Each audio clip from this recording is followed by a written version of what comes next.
Oh crap, I forgot. I gotta fix this. I gotta change that. So, you know what you guys can do? If your lawnmower is well, we won't say what brand, but maybe it rhymes with eggs and batten, but they all have the same bolt on top. Alright, let's see.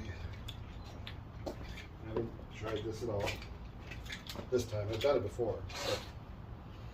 Safety first. And then get it through.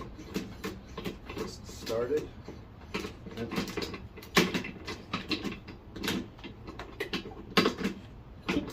have that first compression.